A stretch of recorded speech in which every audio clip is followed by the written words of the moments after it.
श्रीमद् भागवत गीता कर्मयोग अध्याय 3 श्लोक 38 धूमेना व्रियते वह निर्यथादर्शो मलेन च यथोल्बेणावृतो गर्भस्तथा तेने दमावृतम। अर्थात जैसे धुएं से अग्नि ढकी रहती है, धूल से दर्पण ढका रहता है और गर्भाशय से भ्रूण आवृत रहता है, उसी प्रकार यह कामना ज्ञान को ढक लेता है। यह श्लोक बताता है कि कामनाएं आत्मा के ज्ञान को विभिन्न स्तरों पर आच्छादित कर देती है। जैसे हल्की धुआं अग्नि को कम ढकती है, लेकिन गाढ़ी धुआं पूरी तरह। इससे इच्छाओं पर नियंत्रण की आवश्यकता पर जोर दिया गया है।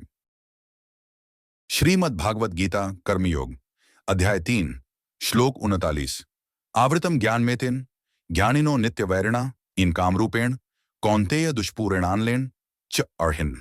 अर्थात हे कुंती पुत्र, इस प्रकार ज्ञानी पुरुष का ज्ञान भी उसके नित्य वैरी रूपी काम से आच्छादित हो जाता है, जो अग्नि के समान दुष्पुर, कभी न भरा जाने वाला है। यह श्लोक बताता है कि काम जीवात्मा की शुद्ध चेतना को ढक देती है, जो हमेशा असंतुष्ट रहती है और भोजन की तरह सब कुछ जलाती रहती है। इससे विवेक का नाश होता है, इसलिए इंद्रियों पर नियंत्रण आवश्यक है।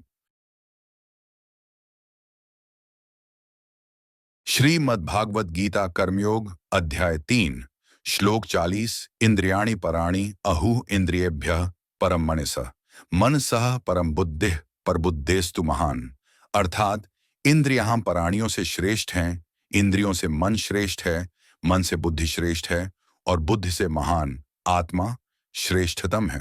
भगवान श्री कृष्ण अर्जुन को इंद्रियों, मन, बुद्धि और आत्मा के क्रमबद्ध श्रेष्ठत्व की शिक्षा देते हैं।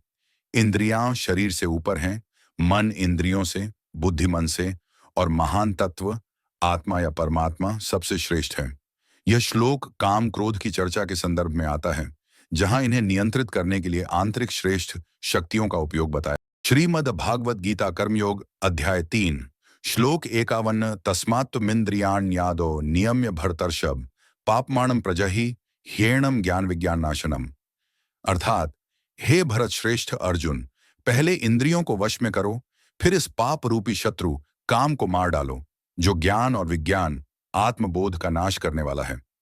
यह श्लोक बताता है कि काम वासना इंद्रियों, मन और बुद्धि में निवास करती है तथा ज्ञान को ढक देती है। भगवान कृष्ण अर्जुन को पहले विषयों, इंद्रियों पर नियंत्रण की शिक्षा देते हैं, ताकि यह आंतरिक शत्रु पराजित हो सके।